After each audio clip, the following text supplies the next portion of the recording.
Right, you see more symptoms of that European racism and social Darwinism in South Africa as well. The Dutch had actually settled southern Africa first. These Dutch settlers of South Africa are called the Boyers. Right?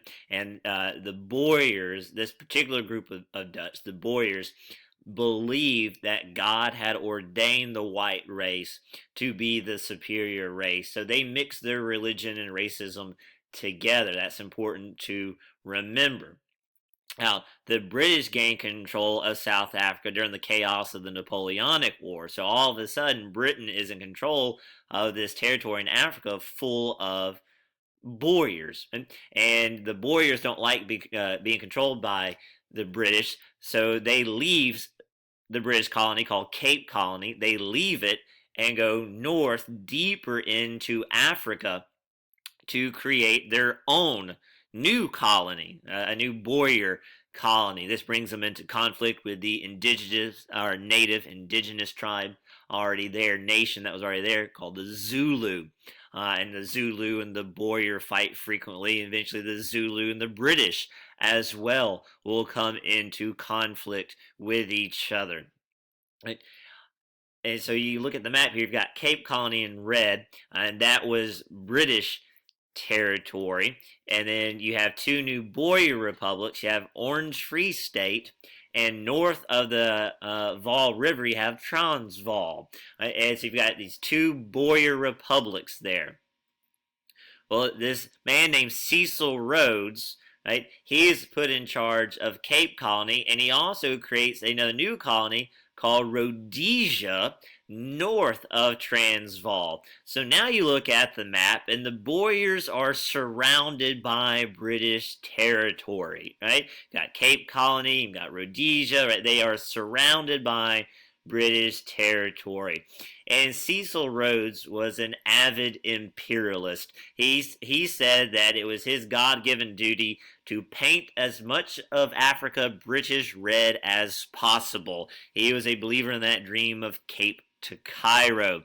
So Cecil Rhodes, as you can see on the screen there, right, he wanted to be able to link all the British territory from North to Southern Africa. Because of this, he actually starts a war with those two Boer republics without Britain's permission and gets fired for it, but it's too late. The war has already started.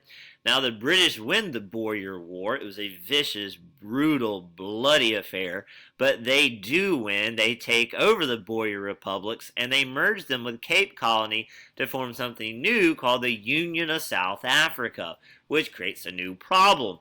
Now Britain has this new colony, Union of South Africa, full of angry Boers. So to appease the Boers, right? So they merge all this together to form the Union of South Africa, and to appease the Boers, they allow the Union of South Africa to govern itself and allow it to be ran however it wants to be ran.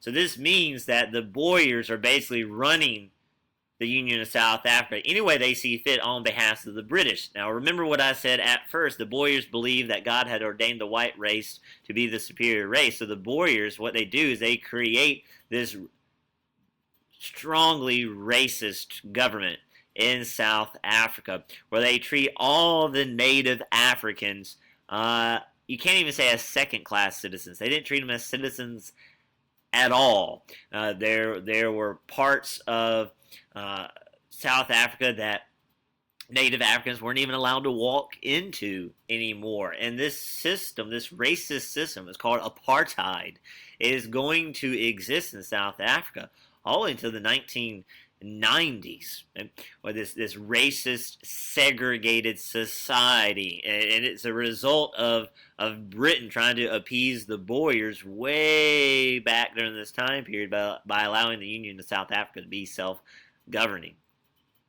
Now, you look at the way Africa was ran. Once again, you have indirect versus direct rule. The British often used indirect rule. The French, they like to use direct rule, particularly in their northern colonies, where they try to assimilate the Africans. They would even allow African delegates into French Parliament, the Chamber of Deputies, which sounds actually enlightened of them at first until you look at it. When it says assimilate the Africans, that means make the Africans like the French people. Right? Destroy the native African culture and replace it with French culture, because French culture is white European culture, therefore it's better than African culture, so we're going to make them be like us, which once again is just a symptom of racism, just like the British and the way that they handled the Zulu and the native Africans in South Africa. And once again, you look at the effects of colonial rule, it's the same in Southeast Asia. The plantation economies where you have a handful of rich and a lot of poor people because the wages are kept low. Taxes were high. Africa becomes an export market where they're shipping out their raw goods instead of keeping them for themselves and turning them into finished goods because they have to buy their finished goods from their European masters. The Europeans do develop infrastructure in Africa, but that's only to make trade better. They do integrate Africa into the modern economic system, but only to make trade better. And Western ideas are introduced because they do train some of the upper class Africans to help them run their colonies, just like they did in Southeast Asia. So, just like in Southeast Asia, there is what your book called a gap between theory and practice. So you don't forget, eventually have a rise of a Western educated middle class in Africa, just like in Southeast Asia. You even have Africans that would leave Africa and go to university in places like Oxford and Cambridge in Britain, and when they would learn about concepts like social contract and natural rights and democracy, and they would keep hearing these Europeans, particularly Western Europeans, say how much they believed in natural rights and a social contract, go back home to Africa and realize, wait a minute, you say you believe in social contract and natural rights, yet you do not apply it in your colonies. Therefore, you say one thing, but you do something else. There's a gap between what you say and what you do. There's a gap between your theory and practice. So we want you to practice what you preach. We want you to practice what you theorize about with natural rights. But of course, Europeans don't respect the natural rights of the Africans or the Southeast people in Southeast Asia.